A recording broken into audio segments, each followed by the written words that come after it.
Salut, j'espère que vous allez bien. Aujourd'hui, nous allons parler du calage de moteur sans point de calage. Donc, j'espère que ça va vraiment vous plaire. Restez justement jusqu'à la fin de la vidéo. Juste pour l'encouragement, vous n'allez juste qu'à vous abonner, activer la cloche de notification et liker la vidéo.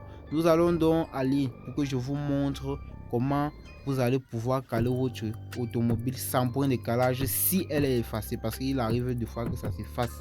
Donc nous sommes justement à la première phase. Il y aura des phases théoriques et des phases pratiques. Aujourd'hui, nous allons parler d'une phase théorique. Donc je vais vous montrer directement comment donc caler son moteur sans repère de calage. Nous allons partir donc pour cela. Nous savons que tout constructeur laisse toujours un point de calage justement sur les pignons et tout cela. Il peut arriver donc que cela s'efface et lors du fonctionnement et que vous voulez caler un moteur lorsque vous avez refait. Mais pour tous ces calages, il faudrait donc savoir ceci: le fonctionnement d'un moteur. Si c'est un moteur à 4 temps, nous savons donc qu'il y a admission, compression, explosion, échappement. En admission, le piston qui est du poumon haut pour le poumon bas et la soupape d'admission s'ouvre et la soupape d'échappement est fermée.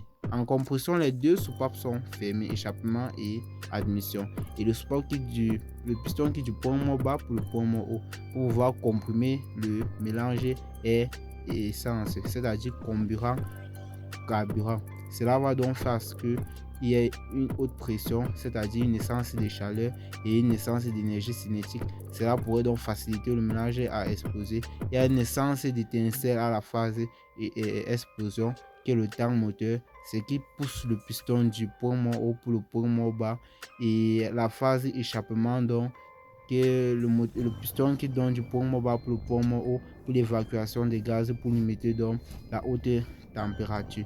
En connaissant donc ces différentes phases ici, nous allons donc pouvoir positionner l'angle de cam par rapport à la position du piston. Pour reconnaître donc la position du piston, on a juste qu'à poser la jauge à huile par le chemin ou alors la chemise ou alors le siège de logement de la bougie. En passant de là, nous allons voir que en tournant la manivelle ou alors le vilebrequin, le piston se lève, la jauge ou alors l'aimant posé par la chemin, par le siège de la bougie. Cela va permettre à ce qu'on localise la position du piston. Lorsque nous allons localiser dans la position du piston, nous allons donc poser nos arbres à cam. Si l'arbre à cam la distribution est arbre à cam en tête, latérale, tout se détermine justement du type de distribution.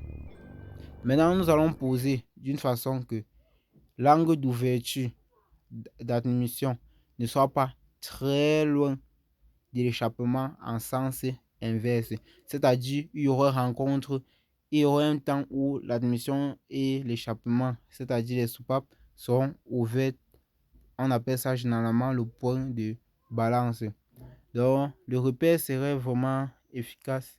En pratique, nous serons disposés à vous montrer vraiment comment localiser ou alors comment caler un moteur sans point de calage.